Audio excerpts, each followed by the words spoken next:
Syrian army troops, Arab tribes and Iranian-backed militia have been attacking US-backed Kurdish forces in Syria. Pro-Damascus forces have been battling the Kurdish SDF and the YPG around the Deir ez-Zor region on the border with Iraq for some time now.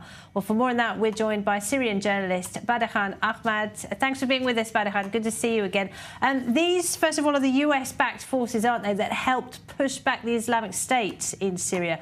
Who exactly is attacking them now and why?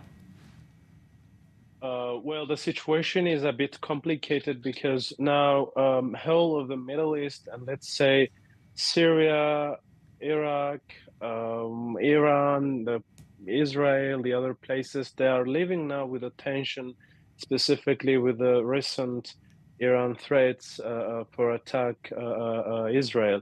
And the connection with Syria specifically because in Deir ez-Zor countryside and let's say in Deir ez-Zor city, there are some troops or militia which is related to Iran and also some other pro groups to the government or the Syrian regime who staying there, like the National Defense and also the Syrian army as well. So what happened that the Syrian Democratic Forces, with the support of the international coalition, they got some information in the recent days that there are some not normal movements by the other side of the Euphrates River.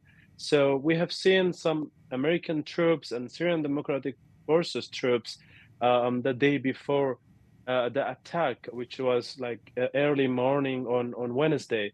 So these groups like Iranian militia, National Defense, with the support of the Syrian government army, they started to attack some village in the northeastern countryside of Deir ez-Zor, specifically Diban, Abu Hamam, and Al-Latwa.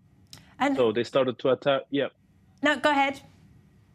They started to attack with mortars, artilleries, and the casualties in the end was like 1 military and 3 civilians, and also 12 military. They got injured from Syrian Democratic Forces, and also have 15 civilian injured there. Well, as I say, Badr, these Kurdish forces are allies of the United States. Have they been getting any support from the US? They're getting support specifically, and I think only in the military side with vehicles and maybe informational support, maybe drone support, and let's say more in the Deir ez-Zor area, Raqqa, the places that was held for ISIS before, that was like some ISIS places that stayed, like for example, the capital for Islamic State was Raqqa, and also the last place that ISIS stayed was in Deir ez-Zor. So in this, specifically in these areas, we can see more the coalition support or the US support to the Kurdish forces in this region. And where does Iran stand then in all of this? You said Iranian-backed militia are taking part. Presumably it's in Tehran's interest to get the Kurdish forces out of this area.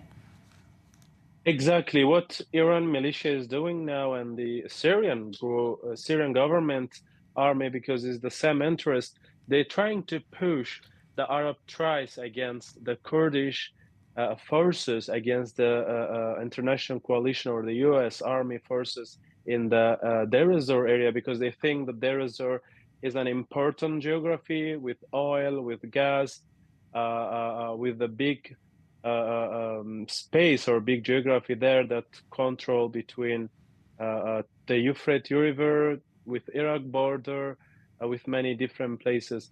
So their goal is to push back the Kurdish forces and enter to these places by pushing the Arab tribes to attack these villages and to make tension and instability in these areas, that they can come back again to control these areas like before. All right, Badr Ahmad, we appreciate it. Thank you very much.